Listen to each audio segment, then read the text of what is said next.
I want to start here. Many of us want to do good. I actually think most of you want to do good. I'm not saying that everyone in society is mainly driven by this, but many people are. We want our lives to be about more than just ourselves, and doing good for others, being altruistic, for many people is part of that quest. But what does this actually mean? Like, where should we focus on? It seems like there are like so many problems in this world. Climate change, like what could each and every one of us do about climate change? We could make personal lifestyle choices, less flying. We could do social activism, join Fridays for Future or Scientists for Future. We could do research into renewable energy technologies. This is what I did. Like I've did a master in renewable energy technologies, and for the longest time, this is what I wanted to work on. So, and there are many more issues, which is like represented by these three dots, like many more solutions to the tackling the problem of climate change. But what about like much more local issues? I'm sure that there's homelessness in Lausanne. Like if you were to meet homeless people, you could donate money, you could donate materials, you could volunteer as a street worker, or you could again like try to lobby the government and change policies. Like there are good ideas for policies that improve homelessness. How does homelessness in one of the richest countries in the world compare to the poorest people on the world, global poverty? And again, like what could you be doing there? You could, how does donating money compare to donating other material goods? And like if you were to invest the time, you could volunteer for a non-governmental organization, NGO, and volunteer for aid organization. So like this is entering the territory of this could become a professional life, working on this. How does like helping the poorest humans on the world compare to helping farmed animals? Like many people care about farmed animal welfare. And now I'm looking at this from a point of view of an organization trying to tackle this problem. Should this organization focus on vegetarian, vegan activism? Should it try to do like undercover video investigations and try to pressure big corporations to change, to improve the living conditions of these animals? How do we choose among all of these different problems and among different solutions for each of these problems? If you're intrigued by this question, I believe you've come to the right place. Not because like I have like all the answers or any answers. It's more because I think in this talk I want to present to you a community in like an idea research direction that tries to pose this question: what we should be focusing on. So as Henry introduced me, my name is Marcel. I'm the director of EA Switzerland. I've been involved with EA, the Effective Altruism community, for 6 years now. And yeah, I will try to give an introduction into effective altruism today. So this is the broad outline. I will start with why. So what should we actually care about doing the most good? Like why is the most good important here? Then just like what is effective altruism? Just trying to paint a picture what this is, because it's not easy to always to define. And what does the Swiss landscape look like? Then like something I want to give you that you can take home, like a framework to evaluate impact. This is just a very simple model of like how we could start thinking about evaluating impact. And this is a start. This is by no means like the full picture. And then I want to show you some examples of high impact opportunities that I believe have been found, that are worthwhile to invest more resources into them. And then bringing it back to the last point, like what does this mean for each and every one of us? Like how can each of us do more good? Then we have Q&A. You can see here now we have a Slido. We'll probably be doing Slido, but if people want to just pose a question to the auditorium, we can also do that. But you can scan the Slido link now. There will be an opportunity later also put questions in there. Again, you can also do that later. And then there's an apéro, and we have Q&A. I'm here for the evening. Yeah, just approach us afterwards. All right, starting here. Should we actually care about doing the most good? And here I want to introduce a metaphor that will run through this presentation. Doing good for this presentation means digging for gold, prospecting, digging for gold. So when we solve problems, when we solve issues, reduce suffering in the world, we are getting gold. We want gold. Gold is good. We want to solve problems. Why this metaphor? Because gold in the real world has this interesting factor that it's unevenly distributed. As you can see here, there are some regions where there's a lot of gold, and there are a lot of regions where there's almost no gold. So if I were to translate that into a graph, where we just add up all the gold, the distribution summed up, we would have the amount of gold ranked here, and we see there are a lot of areas where there's barely any gold or just very few gold, and there are some areas with a lot of gold. This is where humanity builds gold mines, and this is how the world works with respect to gold. Does it look the same with respect to doing good? Does doing good also follow such a, this is called a skewed distribution or heavy tail distribution, as opposed to just a normal bell curve distribution? So does doing good, this is a question, I'm not claiming anything for now.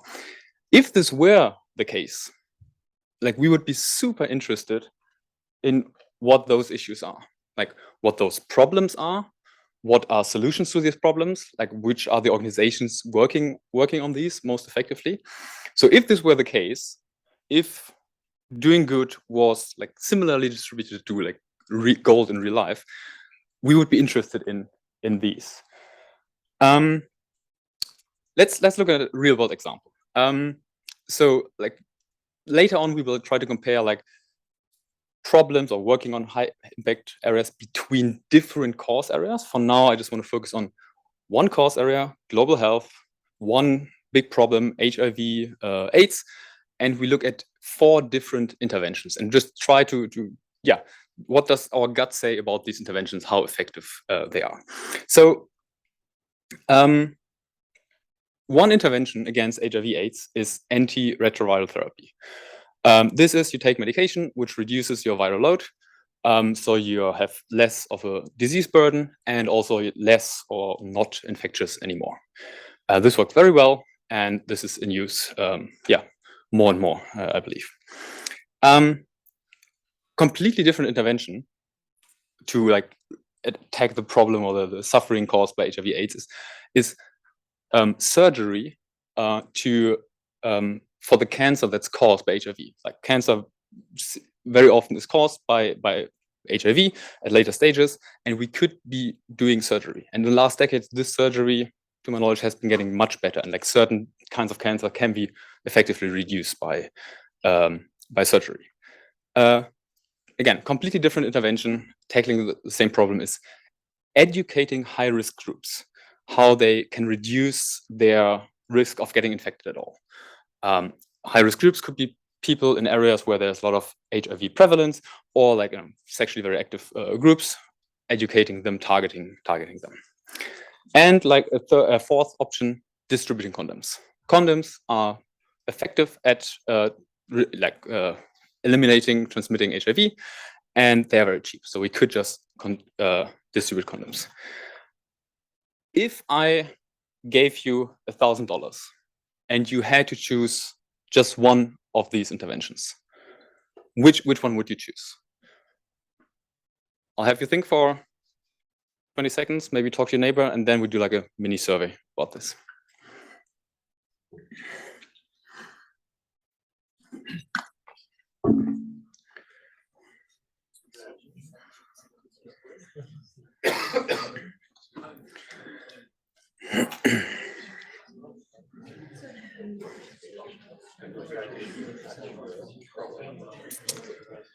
All right. Let's. This was just a survey. Obviously, talking more about this could lead to better results. Who of you now thinks that antiretroviral therapy is the way to go? Distributing antiretroviral drugs. Okay, 1, 2, let's say 2 people. Who says surgery for cancer caused by HIV is the way to go? Okay, no one. Education for high-risk groups. Okay, this kind of could be a majority. Okay, let's see. Who is for condom distribution as being the most effective? Okay, yeah, that's less. So like most people, education for high-risk groups, condom, and like basically, yeah, some people actually antiretroviral and surgery, no one. That's pretty good. Yeah, that's good. So there's data for this. This is based on a paper 2013 by Toby Ord. Come back to this later.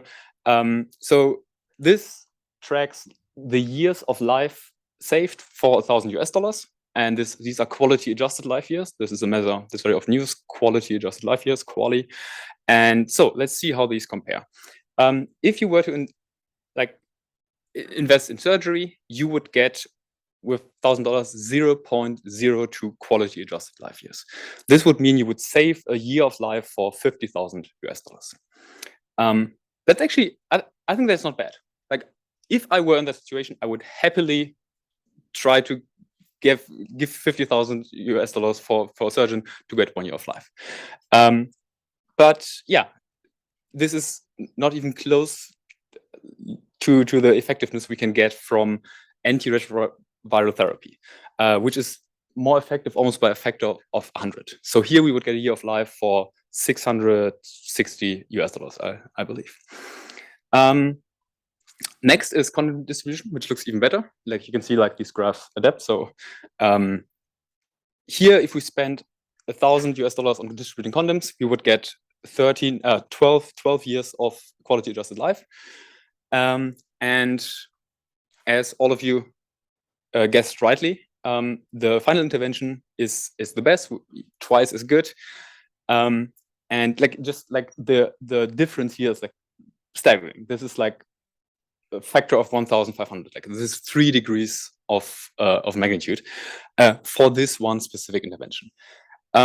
Just like I'm not saying that all interventions follow such a heavy-tailed distribution, but in this case, if you were to invest like around $750 US in this, you would be doing as much good just by picking wisely the intervention organization as like a millionaire could by giving away all his money to this intervention. And just I want to claim, like, not saying like these are bad intervention. Like these are this is great that we have surgery to prevent death caused by cancer from HIV. Just if you were to invest a marginal resource like $1,000 that I'm giving you, you should, I think, have this data in mind. Like for this specific area of interventions, there is a huge difference in the effectiveness from the resources you have. So this is one area, and there is research on just trying to do this for different areas in the field of global health. So this is the cost effectiveness of different aid interventions. Same paper, Toby Ord. This is from 2013, so it's 10 years. I realize that's a decade of research where stuff is happening. There's actually just a very recent update on this, which I didn't include in here. If you're interested, we can share this later. And the picture basically looks the same. Like when we analyze the cost effectiveness of different aid interventions, we do see a heavy-tailed distribution. We do see that some interventions are much more effective than others. I think in this study, it was factor of 10 to 100. But like, again, this is one study, this could have changed, but like the thing I want to leave you with is, looking at this research, we see that we have a heavy tail distribution, similar to what we saw like very at the beginning with gold. So again, like this question, like what are those interventions? What are those places we should dig? Where should we like invest further resources? I'm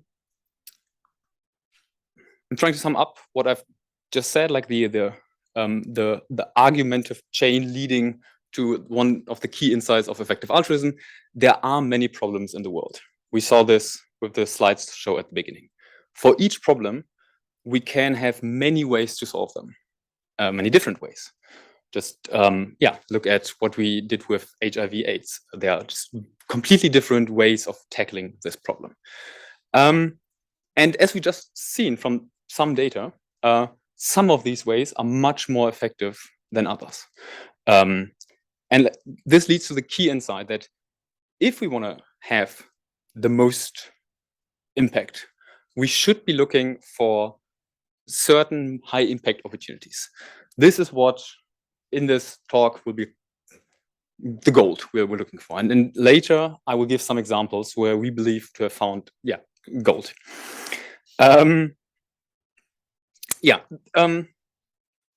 I hope, like, entering this chapter, I posed the question, should we care about this? Just going through this argumentative chain, my personal answer is yes, we should. Like, if we want to do good, which many people want to do, I believe for these reasons, we should be trying to find the most impactful opportunities. And so my answer, obviously, standing here is yes, we should focus on this. So that's the why. Why focus on the most impactful opportunities? Now the what. What is effective altruism? Very briefly, the term consists of two words. We want to be effective. We want to use the limited resources we have and to the best of our abilities in being altruistic. Altruistic as contrast to egoistic, trying to do good for others. This is where this term comes from. So in a way, romantic way is just trying to combine the head with the heart in this logo. And a lot of people pose effective altruism as a question. How can we, just like rephrasing the key insight from before, how can we systematically do as much good as possible with the resources we have? I think this is important. Like, effective altruism is a question. I will be presenting in the examples of high impact opportunities, I will be kind of giving answers that we believe to have found. But we might be wrong about this. Like, we might be. I think this question still holds true. Like, how can we systematically do as much good as possible with the resources we have? That's not really a great answer to what effective altruism is. So I'm trying to tackle this a different way.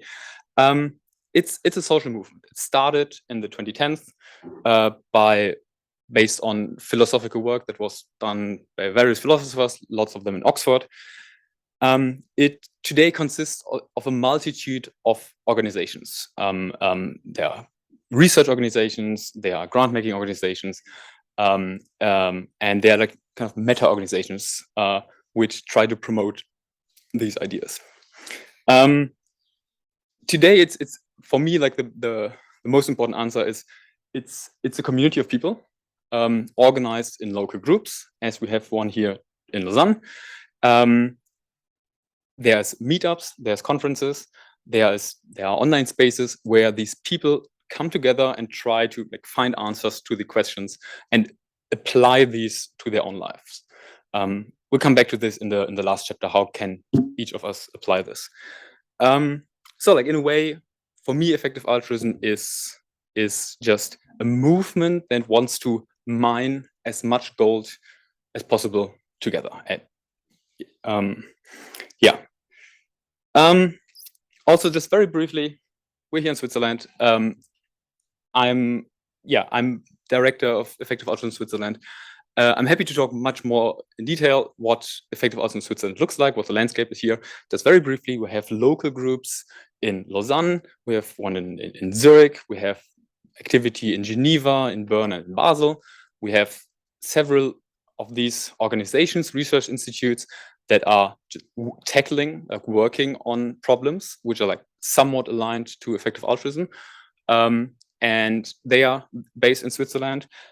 We currently have two people, me and someone in Geneva, working full-time on trying to support these local groups. These local groups are run by volunteers, and they are organizing talks, seminars, and yeah, just trying to get people involved, tell people like in a local setting about these ideas, bring them towards this research that exists and bring them into the community. There are retreats that are happening every now and then, like weekend retreats where people meet, talk about this. There are bigger conferences. Again, I'm happy to extend all this. Just very briefly, this is what Effective Altruism Switzerland currently looks like. All right. So onwards to like some theory on how we could try to evaluate impact. Okay, so if you start with a blank paper and you want to understand like how you want to try to compare different problems, interventions, organizations, you could model impact as consisting of 3 dimensions. One would be the effectiveness of the area, the problem you're tackling. Another would be the effectiveness of the intervention, like how you are tackling this problem. In the example I gave before, HIV/AIDS is the problem we're trying to tackle, and there were like 4 different solutions, interventions towards this. We could also, what we didn't mention so far, try to compare the effectiveness of organizations actually working on this. Organizations could be governments, could be non-governmental organizations, could just be like individuals working on this. And so in this very simple model, we have a volume that's created by multiplying these 3 dimensions. And first of all, it doesn't matter to us where this volume comes from. You could have, if you were to like double the effectiveness of one organization working on the same intervention in the same cause area, you would double the volume, which equates to the amount of gold, to the amount of good we're doing. So like, first of all, we could try to maximize or increase the effectiveness of each of these dimensions. Then again, just intuitively, it might be hard to find 2 organizations that are working on the same problem with the same intervention, where one organization is being 100 times as effective at delivering that intervention than the second organization. This is just based on intuition, like no empirical reason behind this. But we know from data that there is huge variance in the interventions, in the dimension of interventions. Let's look next at what the variance, or like how we could look at the effectiveness of the problem area. So this is where I want to like introduce a very simple framework. This is something for you to I think it's easy to remember, you to take home. If we want to evaluate the effectiveness of a cause area of a problem, we could look at 3 criteria. The first one is scale. How big is the problem? It's clear that size in this case matters, because if we solve this problem, we will have done more good by solving a bigger problem than a smaller one. So all else being equal, we prefer to work on bigger problems.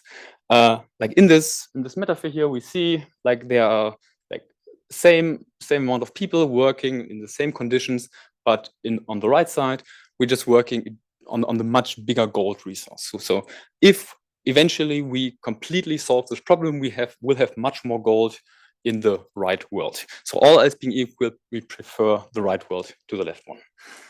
Very often, this first criterion for evaluating cause areas favors or privileges global issues, because they're just much more big in size. And this doesn't always need to be the case, but as a general heuristic, working on global problems has the bigger scale in this criterion. A second criterion for evaluating cause area effectiveness is tractability or solvability. So how easy is it to make progress on the problem? I think this is also fairly intuitive. If a problem is easier to solve, we will make more progress, we will do more good with the same amount of resources. One way of posing this question is, if you were to invest $1 billion or francs, how much of this problem do you estimate to solve? Like, for some problems, this will be just a drop in the ocean, but where for others you make huge progress.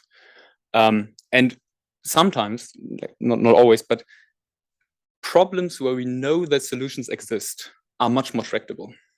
This holds true for the cause area of global health. We know how to get access to clean drinking water because we have been doing that in many industrialized countries. So we and compared to much less tractable issues, I don't know, like research on cancer, like there, like solutions might be there, but they're nowhere near as apparent as for other interventions where we know what to do. So this criterion favors working on problems where we know that good solutions exist, and we can just like have good reason to assume that we can find ways to tackle this problem. Third criterion is neglectedness. This is a bit more subtle, maybe. It seems that if many people are already working on a problem, it's just adding, let's say, 10 more people working on it won't make as much of a difference. So what I think I just forgot talking about this, like obviously here, same people, same amount of gold, we're just here working on much worse conditions. So jumping back to neglectedness here, we have like same conditions, same amount of gold, but it seems like on the left, the people are just much further advanced. So they have more work has been done. And if you add like 2 more people to this problem, as compared to this, you would expect to make less progress. On the left, we're like dealing with heavy equipment and there's coordination that needs to happen. Whereas on the right, this could be like the first 100 researchers working on a problem, and they have a lot of low-hanging fruit to pick. In a way, they are designing this research field, compared to being the 100,000 first researcher working on another issue. So just looking back at the HIV/AIDS interventions I mentioned, the seemingly least effective method, surgery, is actually considered cost-effective in industrialized countries, because we have like already picked all the other options. Like there is access to condoms, we have antiretroviral therapy, and there's education going on. So like we eventually want to end up there. We want to end up in a place where we as society can tackle all problems by all means, by all interventions. But when you start off, or when you invest a marginal resource, it's better, all else being equal, to work on more neglected problems. As a general heuristic, there might be issues where you want to have like, you want to reach a certain tipping point in a society, but as a general heuristic. So this is a very simple framework that one we can use to evaluate the effectiveness of cause areas. Where do we get this from? Well, there are organizations which are actually doing that. They are trying to evaluate the problems. They are trying to find out what the global priorities should be, which problems, which interventions to focus on. These are all organizations which are, again, adjacent to the effective altruism community. Some of them are born out of the effective altruism community. There are grant makers there that are actually like delivering, like giving out grants to people, for people to work on these problems. But sometimes it's more just research and just thinking stuff through on a conceptual basis. So very simple framework to evaluate one of these dimensions, like sort of like obviously the real models of these researchers are much more complex, but I think it's useful to know this scale, neglectedness, tractability framework. Okay, so coming back to the other 2 dimensions that we didn't look at yet. How could we try to evaluate impact here? This is much harder. Like to my knowledge, there is no simple framework compared to the one I just showed you. This is actually, just let's think back what we did when comparing interventions for HIV/AIDS. Like we need some data. we just need to collect the data of how much good we're doing with $1,000. Very often, like, we kind of bunch together interventions organizations. Like, there are some organizations which are doing different interventions, and some interventions are being done by more than one organization. But very often we can just compare different organizations or programs within organizations. But this is always done, like, my mind, done well by having data. So in a way, like, I can't offer you a simple framework, but we'll come back to this in the next chapter about high impact opportunities, because there are organizations which are actually looking at trying to evaluate these two dimensions. And I will just name a few and give a few more details on that. Just looking at time, I think we're good. Yeah? Okay. So let me try to give you some examples of high impact opportunities. So in a way, this is where I believe we have kind of found gold. We have found resources where we should invest more. We should build a gold mine and try to do good that way. I want to come back to this idea that effective altruism is a question. So I'm presenting answers here to you. Like I said, these might be wrong. And this is what I'm showing you here today is just an example. I believe there are very good reasons that these examples I'm giving you here are actually like high impact opportunities. But even if we're wrong about this, like the question, how can we do the most good with the resources we have, remains unchanged in my mind. That being said, what are examples? First cause area is global health. This has already been touched previously. Currently, we have 720 million people still living in extreme poverty, which is in absolute poverty, which is living on less than I think it's US dollars, roughly equivalent to euros and francs per day. This leads to malnutrition, no access to clean water, and a major issue is just diseases. There are preventable diseases like malaria or worm diseases, intestinal worms, that kill several 100,000 people each year. So let's apply the framework. Scale. This is global significance. It's 100,000 excess deaths per year just from a few diseases, 700 million people living in extreme poverty. This is a huge scale. It's also hugely neglected. There is, just looking at data, I think there is more invested, for example, in the prevention of male baldness, men losing their hair, than in trying to prevent malaria. And when we just look at how much further resources go when we invest them in poorer countries, this compares how much good we can do.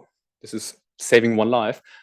In the UK, if we invest an additional $1 million US in the national health services, compared to investing the same amount of money to give wealth top recommended charities, which are operating in the poorest countries in the world. So this is like still hugely neglected in these countries. So it's huge scale, very neglected. And also, this is super tractable. Why? We know we've done this. So this looks at just one metric. Don't worry, it's going to repeat. We're looking at child mortality over the last 6 years. And what we can see is just countries turning from a dark red with just like more than 20% child mortality to yellow, light yellow of less than 0.5%. And so this is like roughly the picture as it's now in 2019. There are some regions in the world which still have like orange, red child mortality, but many regions of the world don't. And we know what to do about that. Like, this is super tractable. Like, there are organizations in place right now which are working on this, and yeah, we can solve this. So for this reason, there's some very solid evidence behind the best, like hugely impactful intervention and organizations on this cause area of global health. This is what I talked about. Like, this is hard work. This is data crunching. These are like spreadsheet nerds. And one of the organizations doing this is GiveWell, which is trying to like compare these interventions. They are I think every 6 months updating their recommended charities. This shouldn't have changed by now. And yeah, these are some, but there are many further recommendations. Just in general, like it's, in my opinion, it's a great organization. They are super transparent about all their reasoning. They actually like publish the spreadsheets where you can just enter different assumptions and see if you end up with different resources. And they just for free offer detailed reports on which interventions, which organizations are doing the best work in this area of global health. And just let's look at some. There's malaria, as mentioned before. There's, for example, here is just one program within a larger organization, Helen Keller International. This is the big NGO, and just the vitamin A supplementation program is one that's, according to GiveWell, is a high impactful opportunity. So I'm sorry that I can't offer like such a nice framework, but just I want to leave you with GiveWell is one of the organizations trying to map the space of global health and development. And it's just, yeah, highly recommended to check them out. Another cause area, farmed animal welfare. We also briefly touched this. I think in the interest of time, I'm going to skip more details on this. Just maybe this number, looking at these numbers. So farmed animal welfare is highly neglected. Like it's also a huge scale and it's tractable. We know of some good ways of improve the living conditions or just finding alternatives. But this is such an issue because it's so neglected. And this looks at comparing the animals currently alive in factory farms, which is like 10 billion, just in the United States, in the US, compared to animals living in shelters. So like this would be more like, yeah, farm animals like pigs, cows, and lots of chicken. And in shelters, obviously, this is more cats and dogs. So we see like it's multiple orders of magnitude more animals are living in farms. But when we then compare how much money is invested in both of these categories, we see that this switches. So we invest orders of magnitude in the United States, more resources into improving the lives of animal shelters, whereas like the proportion of animals is just the inverse. And 100 million spent per year on farmed animal welfare is not nearly enough. Like there are just so many more opportunities to improve life of these animals. Yeah, obviously they are like moral decisions or like moral views and values are differ between people, and I believe partly are behind that reason. And like there can be a discussion ahead about like where you fall on, like how much moral weight should be put on animals. But if we want to put some moral weight on animals, and given that there are so many animals in like horrific conditions, and this is so neglected, and we know how to improve this, I believe this is a high impact opportunity. And similar to with GiveWell, there are charity evaluators. So I'm presenting the standout charities by Animal Charity Evaluator, which is one of these organizations. And again, they, similar to GiveWell, go into the details. I know less about them, but I guess they're also very transparent and open about this. Like usually these charity evaluators are. And yeah, these are some of the recommended charities. I should maybe flagging Humane League. They operate in UK, US, and they do all kinds of stuff. But recently they have had great success with the Open Wing Alliance, where they brought together different existing animal charity advocacy organizations and tried to coordinate like one big push to improve the living condition of egg-laying hens. So they like egg-laying hens in cages. These are the worst conditions for egg-laying hens, and so they lobbied to improve this and just created an Open Wing Alliance where the worst conditions. Like many companies agreed to no longer hold hens in the worst conditions in these kegs, but they should be able to move their wings. And yeah, I don't know who would have known that in this instance, what was needed for the animal welfare movement was just coordinating between these different groups. Like this is what you get just looking at the numbers, trying to like do the data analysis, and just very empirically based guesses if you can't have data. Okay, we're entering completely different field to the ones we talked about. What if humanity experienced some global existential catastrophe? For example, in this century. One example of this could be a nuclear winter caused by an all-out nuclear war. This very likely would like change civilization as we know it drastically. Maybe it could end humanity and civilization. Maybe that's not super likely. Like there are some regions where probably nuclear winter wouldn't have like create like unlivable conditions, but this would be a huge catastrophe. I'm not saying this is likely. Like some say, like this is more likely now, given that 1 year ago one of the large atomic superpowers invaded Ukraine. But the atomic bomb in Hiroshima killed 230,000 people, and today we have 12,000 bombs, like some bigger, some smaller. And in the past, there have been several near misses with just like very bad communication, technical errors, where like maybe World War III was just prevented by sheer luck. And experts are saying that humanity is not taking this scenario nearly as head on as we should. So that's one potential existential catastrophe, and where like we believe, people doing research on this believe this is a high impact opportunity. Another is preventing catastrophic pandemics. I think this is much more or less unplausible today than it was 3 years ago. Like the COVID pandemic, like upended our lives for like 2 years. And yes, a lot of researchers say we were lucky. Like this could have been a much worse pandemic in terms of infection rates, in terms of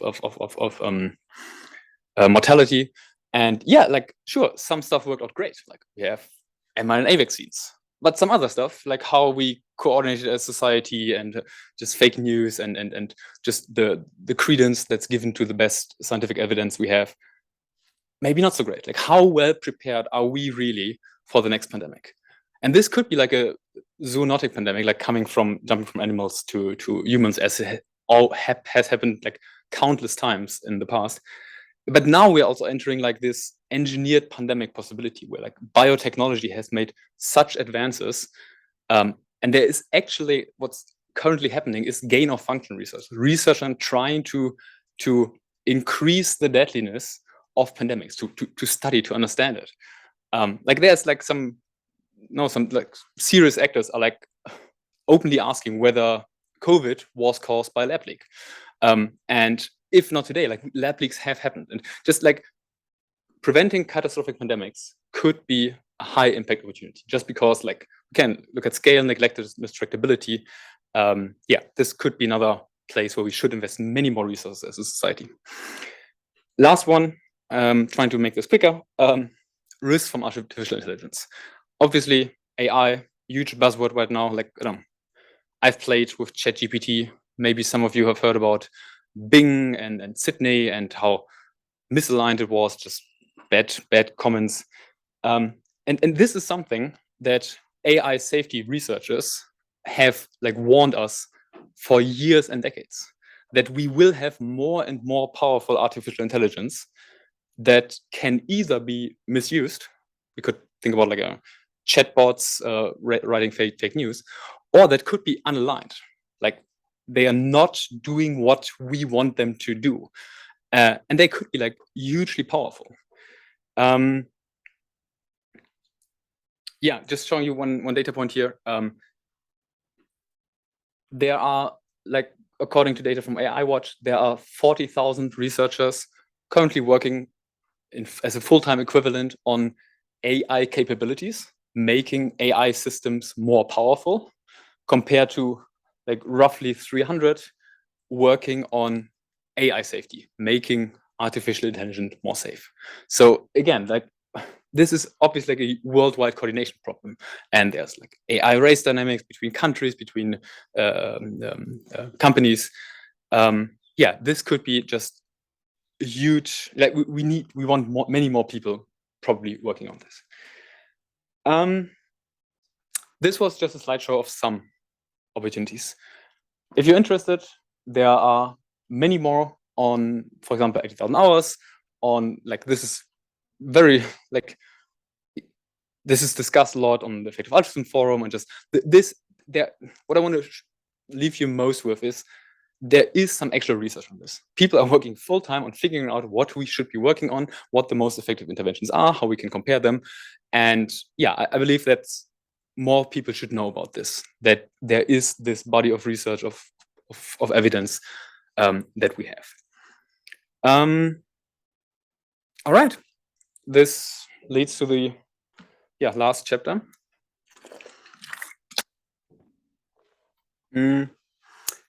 What does this mean for each of us? How can we do more good if we so choose to? So I here want to give I think 2 answers and like 2.5 answers, 2 suggestions. One is donate more and donate more effectively. Several of the problems I mentioned are absolutely funding constrained. So we as humanity kind of know what we want to do. There are organizations working on this, and they just require more funding. One example, which I think works great for this, is global health, where we can actually save a life, like the rough duration of like 60, 70 years of quality adjusted life years for around $5,000. And so for this reason, many effective altruists aim to donate money. There are, what you can see here, are 2 organizations where people can become a member by pledging to donate some percentage of their lifetime earnings. And I know many people who have done that. And yeah, I think all of us in this room have a good chance of being extremely privileged. This is a top university in one of the richest countries in the world.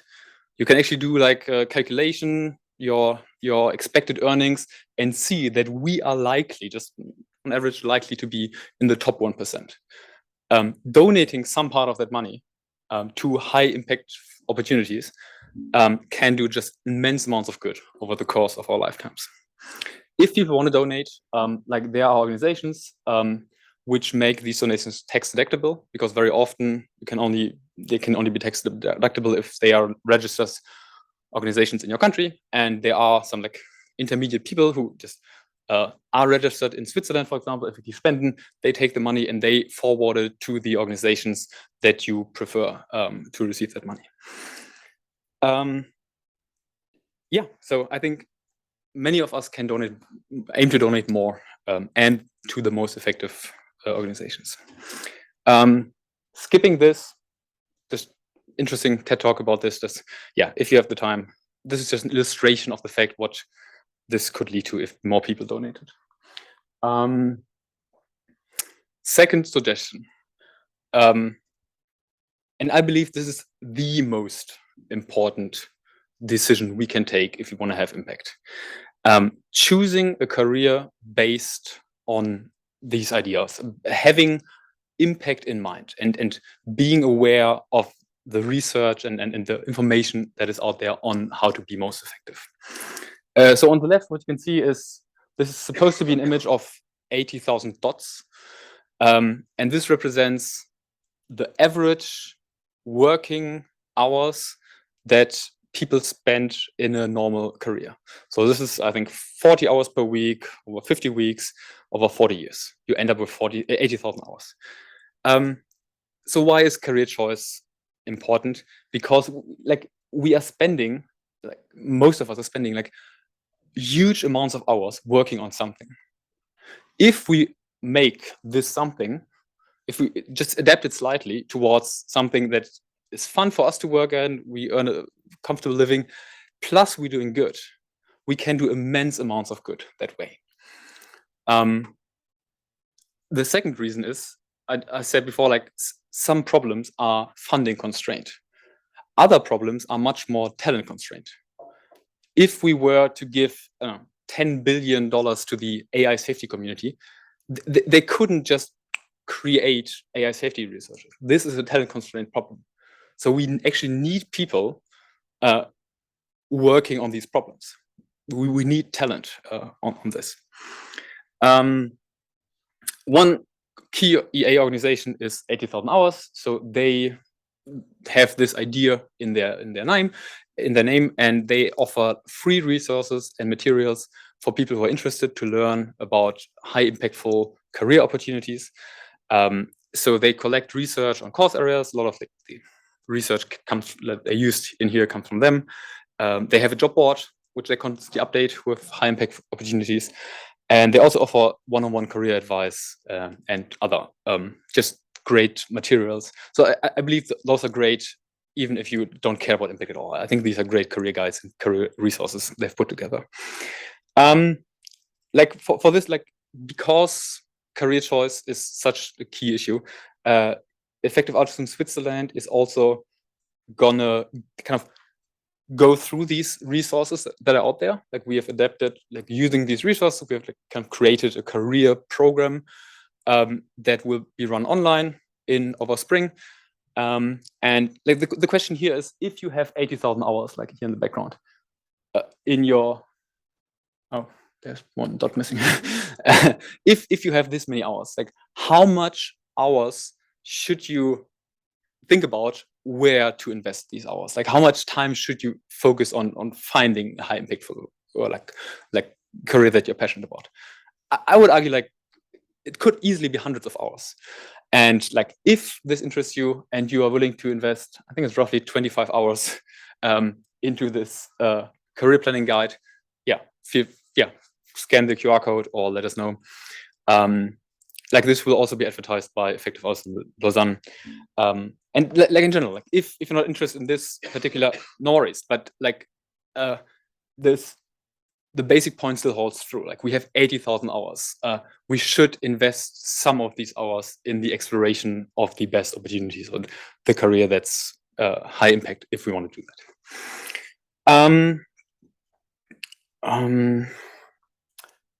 Yeah, last suggestion, and you will see like why I said this is not like a full suggestion.